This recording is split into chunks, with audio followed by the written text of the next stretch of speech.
हर हर महादेव। मैं चंद्रशेखर द्विवेदी आज बात करेंगे महाशिवरात्रि के बारे में कि इस बार का महाशिवरात्रि इतना महत्वपूर्ण क्यों है।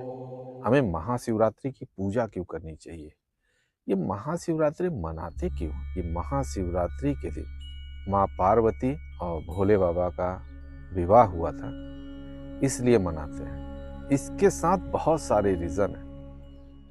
महाशिवरात्रि साल में 12 बार आता है और हर महीना के चतुर्दशी को, कृष्ण पक्ष के चतुर्दशी को मनाया जाता है। आप देखोगे कि उस दिन महिलाएं, लड़कियां लड़कियां जो अपनी शादी के लिए अच्छे वर की कामना करती हैं, महिलाएं जो हैं अपने पति के लिए, अपने बच्चों के लिए, स्वास्थ्य के लिए, उनके धन के लिए, उनकी खुशी के लिए, जो भी उनका खुशी उनके पति और बच्चों के लिए है, अच्छे के लिए कामना करती है कि महाशिवरात्रि इस बार सन 2025 में आप देख रहे हैं। अचानक जैसे ही 2025 चालू हुआ, इस दौरान बहुत सारे ऐसी घटनाएं, दुर्घटनाएं हो रही हैं। बहुत सारे जीवन में, हर के जीवन में अचानक चेंजेस आ रहे हैं। अच्छा भी हो रहा है और बुरा भी हो रहा है। और इस धरती पे यहाँ पे वही लोग रह पाएंगे जो सच्चे मन, सच्ची भावनाओं के साथ रहते हैं। मैं ये नहीं बोल रहा हूं कि भावनाएं किसी की गलत होती है, लेकिन ये जो माहौल है, इस माहौल के हिसाब से, इस समाज के हिसाब से लोग अपने आप को बनाना चाहते हैं, कहीं बने हुए रहते हैं। उसे एडजस्ट करने के लिए वैसा वो करने लगते हैं। वो अपनी जिंदगी को छोड़ देते, नेचुरल जो है उस चीज को छोड़ देते हैं। वो ये धर्म और धर्म के प्रति उतना जागरूक नहीं थे जितना अब हो रहे हैं। लोग मान रहे हैं, कहीं ना कहीं उनका जीवन जो है सरल होते जा रहा है, क्योंकि सब दौड़ के सब जगह देख के थक चुके हैं।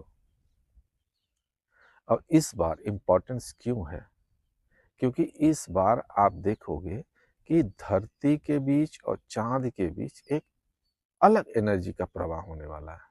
भव्य एनर्जी की प्रकाश, भव्य एनर्जी का प्रवाह होगा, जो कि हमारे लिए बहुत ही जरूरी है। एक ऐसी पावर है जो हमें इस ब्रह्मांड में संभाल के रखती है। ब्रह्मांड के साथ हमारा सिंक्रोनाइज होते रहता है।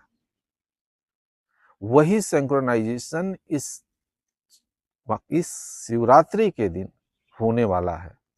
इसीलिए देखो, हर महीना को चतुर्दशी को लोग जो है पहले से ही बनाया हुआ है, शिव जी की आराधना करते हैं, पूजा करते हैं।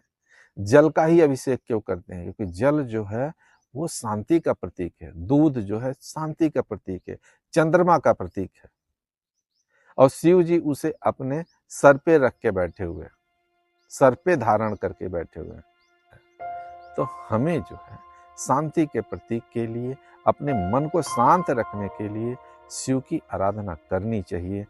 किसी भी राशि के हों, यदि आप राशि नहीं भी मानते हो, तो 26 फरवरी को उस समय जो है चंद्रमा और धरती के बीच एक अलग एनर्जी प्रवाहित होती है। आप देखोगे ज्वार भाटा आता है जब चंद्रमा के प्रभाव से समुद्र का पानी इतना उछाल 50-50 फीट ऊपर उठ सकता है। तो हम भी तो एक तत्व हैं, हमारे अंदर भी तो जल तत्व है, जल तत्व की मात्रा ज्यादा है। तो हमारे अंदर क्यों नहीं होता होगा? तो उस समय आपको अगर हो सके 2 घंटा 4 घंटा, कुछ लोग तो रात भर जागते हैं, जागरण करना चाहिए। उस समय आपके अंदर और इस पूरे ब्रह्मांड में जो एनर्जी फ्लो हो रही है, उसका सिंक्रोनाइज होता है, तालमेल बैठता है। और ये होना जरूरी है, क्योंकि इस ब्रह्मांड के अंदर हम भी आते हैं। हमारे विचारों पे प्रभाव पड़ेगा। यदि हम सोते रहे, हम उस पे ध्यान नहीं दिए, तो कहीं ना कहीं हम इससे अछूते रह जाएंगे। तो मैं सबसे यही रिक्वेस्ट करूंगा, यही कहूंगा कि इस शिवरात्रि को शिव की आराधना अवश्य करें। और आप जितना हो सके कोशिश करिए, यदि आपको जागरण करना है, कर सकते हैं तो अवश्य करिए। क्योंकि शिव जी इस दिन जो मांगोगे, जिस भाव से मांगोगे, निश्चय ही मिलेगा, क्योंकि शिव जी जो होते हैं वह आपकी भावना देखते हैं, आपकी भाव देखते हैं, आपकी श्रद्धा देखते हैं। आप क्या मांगते हैं उससे उनको मतलब नहीं है, वो सब कुछ दे देते हैं।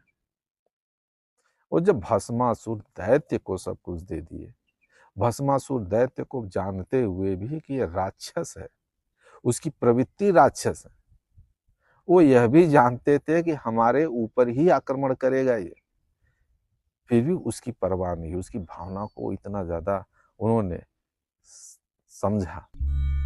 हम तो उनके ही संतान हैं, हमें क्यों नहीं देंगे। वो देते हैं, सुनते हैं,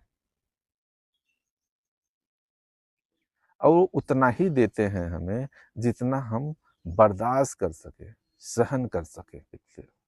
अभी आप समझो कि आप कहीं जॉब करते हो, आपको 1 लाख 2 लाख का पैकेज है महीने का, आप पाते हो, घर वाले तो बहुत खुश होंगे, मिठाई बांट देंगे। लेकिन महीना 2 महीना के बाद यदि आप अपने परिवार में अपने माँ बाप को या अपनी पत्नी को बताओगे कि बहुत ज़्यादा प्रेशर है, बहुत ज़्यादा परेशान हो रहे हैं, नहीं कर पा रहे हैं, डिप्रेशन की गोलियां खाने लगोगे, तो आपके घर वाले क्या कहेंगे? यही कहेंगे ना, भैया आप कम कमाओ, 2 रोटी ही हम लोग खा लेंगे, कम पगार का, कम सैलरी का जॉब देख लो। लेकिन ये नहीं चलेगा, अपने स्वास्थ्य पे ध्यान दो, क्योंकि हमारी कैपेबिलिटी नहीं हो पाती है, तभी हम इस सिचुएशन पे आते हैं। उसी प्रकार भोले बाबा भी हैं। यदि आपके अंदर कैपेबिलिटी है लेने की, सहने की कैपेबिलिटी है, तो आपको अवश्य देंगे।